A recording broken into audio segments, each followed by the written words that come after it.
maka malaikat maut turun ke sini. Makanya ketika sakaratul maut sudah datang, maka yang baca Quran hentikan. Kenapa? Oh, memang gitu ya. Jangan semakin kenceng. Ayo Pak, insya Allah Pak, gitu. Al-Baqarah Pak, Al-Baqarah Pak. Al-Kahfi, Al-Kahfi. Enggak lah. Yang baca Quran berhenti dulu. Kemudian digantikan dengan kita mentalkin. Antum agak ke sana dikit. Masya Allah ya. Orang yang meninggalnya kooperatif ini.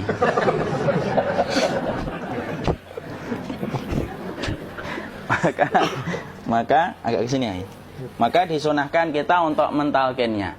Nanti ketika mentalkin jangan terlalu sering, jangan terlalu membebani. Jangan terlalu sering itu la ilaha illallah, la ilaha illallah. Enggak gitulah.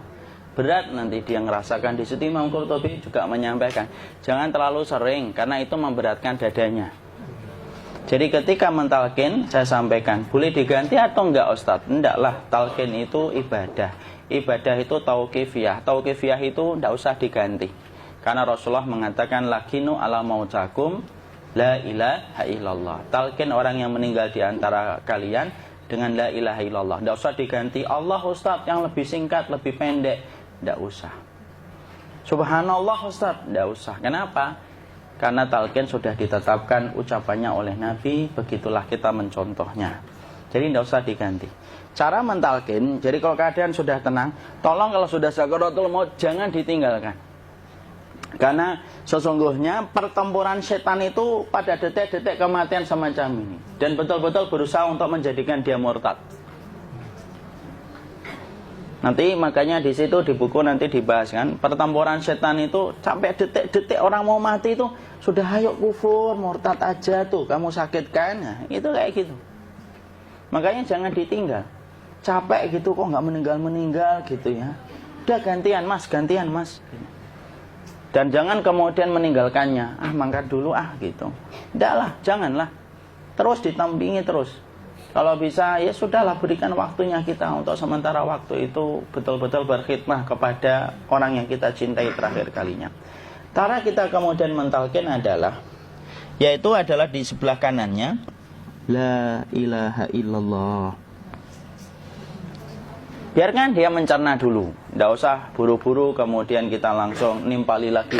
Dia mencerna dulu sembari kita doakan, peluk, ya Allah dimudahkan gitu. Kalau ada orang yang bisa ngucapin la ilaha illallah, itu siapa yang memberikan itu Ustaz? Yang memberikan kekuatan Allah Pak. Karena ngomong aduh aja sudah tidak mampu. Makanya Allah berfirman dalam surat Ibrahim, yusabbitullahu alladhina amanu bil qawli tsabit fil hayatid dunya wa fil akhirah. Allah teguhkan perkataan orang yang beriman dalam kehidupan dunia dan akhirat. Dunia itu ya ketika menjelang kematiannya. Makanya dia bisa ngomong la ilaha illallah. Sebenarnya ngomong aduh aja udah gak mampu. Kalau bisa ngomong, dia pasti ngomong aduhnya dulu. Tapi Allah yang menggerakkan. Ngomong la ilaha illallah. Makanya mangkana akhiru kalamihi la ilaha illallah dakhalal jannah. Barang siapa akhir kalamnya itu adalah la ilaha illallah, pasti masuk surga. Makanya kita lagi la ilaha illallah. Dah. Cerna dulu. Enggak usah minta diburu-buru ya. Enggak usah gini. Ayo la ilaha illallah. Ayo.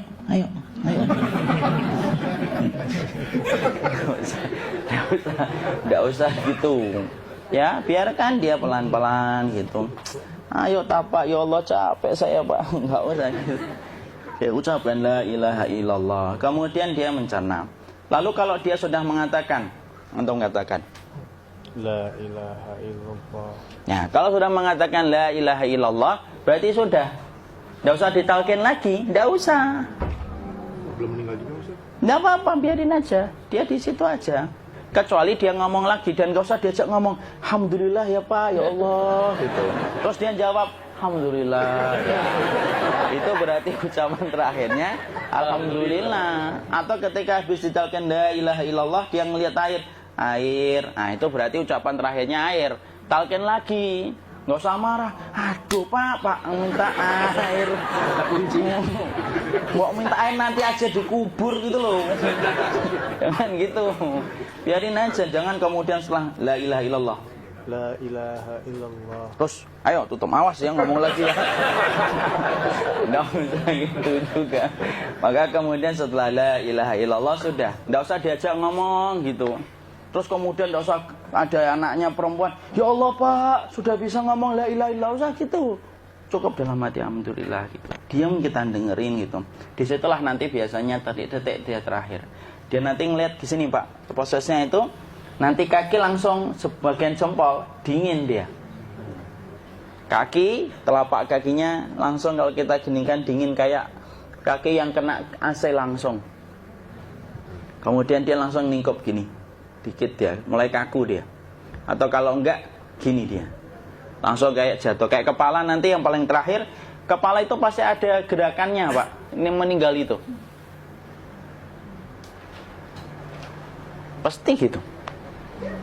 Pasti gitu. Karena apa? Sudah tidak ada beban ruh yang menahannya.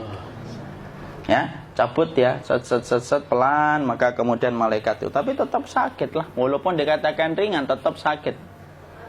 Maka kemudian sakit gitu, ngelewatin sini, jantung kemudian sudah tidak berfungsi, kemudian ginjal Pak, ngelewatin ginjal tidak berfungsi. Bapak bayangkan kan, kalau yang pernah sakit batu ginjal Pak, sepakat nggak kalau kita batu ginjal itu sakitnya luar biasa Pak? Itu baru titik batu kecil di ginjal. Kita bisa bayangkan tiba-tiba ginjal tidak berfungsi, sakitnya kayak apa Pak? Tiba-tiba ginjal nggak berfungsi, pankreas naik, kemudian tek jantung. Jantung ini dia masih hidup dia, di sininya masih hidup walaupun jantungnya sudah berhenti. Naik, kemudian mata dia ngelewatin mata. Organ tubuh yang paling setia sama ruh itu mata. Maka kemudian mata dia ngelihat dia, ngelihat keluarnya, naik dia. Ya, dilihat ini sama dia. Makanya Rasulullah mengatakan innar ruha idza qubida tabi'ahul basar. Ruh itu kalau dicabut, mata itu ngikutin kemana perjalanan ruh itu. Makanya ada yang meninggalnya gini. Ya itu bukan tanda su'ul khatimah, itu tanda fitrahnya mata ngikutin ruh. Atau kemudian bukanya sedikit. Ada yang kayak senyum Pak, ada yang kesini yang keringetan, nah itu tanda husnul khatimah. Ada yang senyum. Jadi sakitnya setelah selesai itu plong gitu loh. Makanya kemudian ada yang tersenyum. Maka itu tanda. Kalau kita ngelihat orang yang membuka mata kayak gini, tidak usah takut.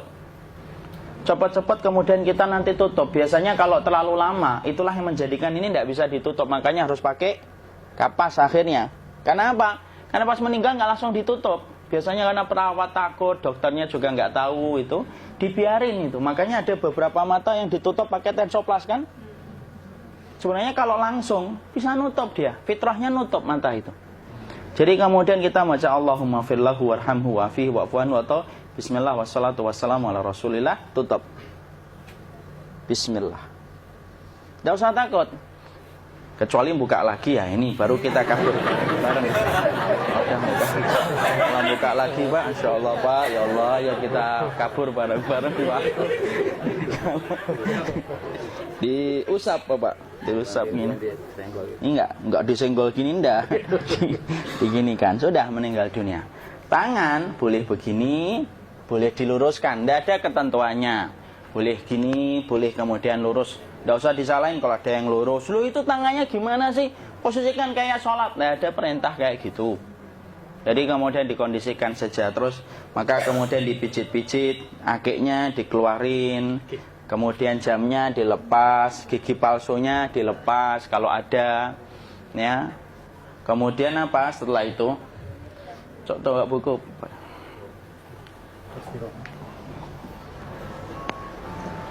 Kemudian kalau bisa awal-awal, kemudian taruh buku atau sesuatu yang agak berat di perutnya ketika baru meninggal dunia. Kenapa kemudian ditaruh kayak gini? Bukan apa-apa, supaya membantu sisa-sisa pencernaan dia untuk keluar.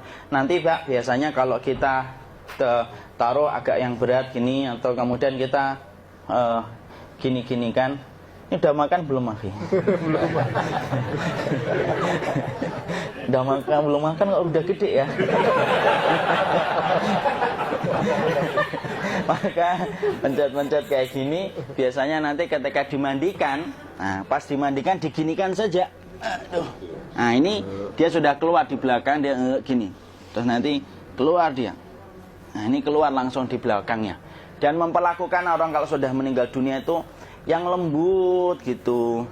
Kenapa? Inna kasra admil mayyiti kakasri admil hayyi. Mematahkan tulangnya ketika orang sudah meninggal dunia itu lebih dia rasakan sakit ketika mati daripada ketika masih hidup. Tuh Islam itu sampai sama orang mukmin itu kalau sudah meninggal aja sampai selembut itu. Kok hidup kasar itu kebangetan dia jadi orang itu. Mau sampai orang mati itu kemudian disuruh yang lembut, kalau ada aib disuruh nutup, tidak boleh diceritain. Misalkan di belakangnya beliau ini ada tompel, gagah-gagah tompelnya gede gitu, tidak boleh cerita. Masya Allah loh, sampai segitunya sunnah itu ngajarin kita untuk nutup aib. Kalau ada orang belajar sunnah sukanya buka aib, nyari-nyari kesalahan orang, sunnah yang mana dia pelajari itu saya bingung. Makanya kemudian gini, setelah selesai maka kemudian tutup dengan kain. Maaf ya akhi ya. Nanti kalau nggak kuat napas ngomong ya. Maka ditutup kayak gini, ditempatkan kemudian jangan di tanah tapi di atas dipan. Karena apa? Syekh Abu Malik Kamal Said Salim dalam Sahih Fikih Sunnah menyampaikan supaya tidak cepat busuk. Dia taruh di atas. Kemudian ditutup pakai kain apa saja. Ya, sembari nanti kita mempersiapkan tempat mandinya, tempat kafannya dan yang lain sebagainya. Maka kemudian kalau ada yang datang boleh dibuka. Kemudian kita mencium ininya apa? Kemudian keningnya. Kemudian kita berdoa, nutup lagi kayak Rasulullah ditutup, kemudian yang datang terakhir itu salah satunya Abu Bakar. Dibuka kemudian beliau, ya Allah ya Rasulullah, engkau adalah orang yang percaya hidup dan matimu, dan tidak mungkin Allah itu mematikan engkau 2 kali ya Rasulullah.